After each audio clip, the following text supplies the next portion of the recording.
kalian waktu baca komentar, caption, atau konten-konten di media sosial itu hampir semuanya itu pakai bahasa Inggris. Seperti contoh, ada konten-konten yang pakai kalau rame lanjut part 2, seperti itu. Hampir semuanya itu pakai bahasa Inggris atau bahasa Inggris yang buat bahasa gaul ala-ala bangsanya Gen Z. Di video ini kita akan membahas mengapa bahasa asing, terutama bahasa Inggris, begitu mendominasi di ruang digital. Dan apakah itu artinya bahasa Indonesia mulai kalah? Dunia digital itu luas, bisa diakses oleh siapa saja, di mana saja, dan kapan saja.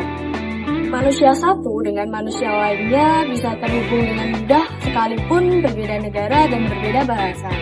Ya. Kalian tahu nggak sih kalau sebanyak 60% konten di media sosial itu berbahasa Inggris? Mulai dari tutorial di YouTube, caption TikTok, sampai narasi di Twitter pakai bahasa Inggris. Kadang dicampur seolah-olah bahasa Inggris dipakai biar dianggap gaul. Loh, konten kreator Indonesia yang menggunakan bahasa Inggris waktu buat konten, misalnya kayak food vlogger. Food vlogger itu kalau nge-review makanan itu biasanya pakai bahasa Inggris gitu, seperti caramelize, chewy. Padahal kan bahasa itu kan bisa diganti dengan bahasa mengkaramelisasi ataupun kenyal. Mereka pakai itu biar kelihatan keren aja. Sayangnya mereka kurang berani dan percaya diri buat mengekspresikan konten mereka itu pakai bahasa mereka sendiri.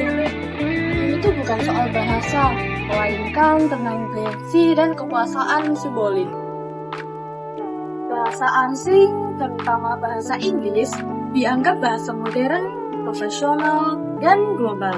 Sementara bahasa lokal sering distempel kurang gaul. Pierre Bourdieu pernah bilang, bahasa itu alat kekuasaan. Yang lebih menguasai bahasa dominan punya akses lebih besar ke dunia pengetahuan dan juga ekonomi. Jadi, wajar kalau banyak orang berlomba-lomba menunjukkan kemampuan bahasa Inggris di dunia digital, karena itu dianggap sebagai modal sosial. Tapi di sisi lain, kalau semua ikut arus tanpa sadar, lama-lama identitas bahasa kita bisa makin samar. Akibatnya, banyak informasi penting yang cuma bisa diakses lewat bahasa asing. Anak muda yang gak terlalu fasih bahasa Inggris bisa ketinggalan update pengetahuan digital, tren, bahkan peluang kerja. Sedangkan di sisi lain, konten dalam bahasa Indonesia sering dianggap kurang kredibel, padahal banyak yang sebenarnya berkualitas. Ini menciptakan kesenjangan baru, bukan cuma ekonomi, tapi juga bahasa. Jadi, bukan berarti bahasa asing itu nggak penting ya, tapi jangan sampai menenggelamkan bahasa kita sendiri.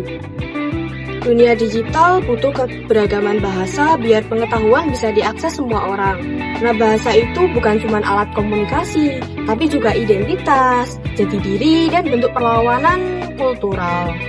Jadi pertanyaannya sekarang, kalau bukan kita yang jaga bahasa kita, terus siapa lagi? Sekian yang dapat saya sampaikan. Saya Naswa Azhara dengan NIP akhir 052 dari kelas 2025C Program Studi Sosiologi Fakultas Ilmu Sosial dan Ilmu Politik Universitas Negeri Surabaya. Pamit undur diri. Terima kasih.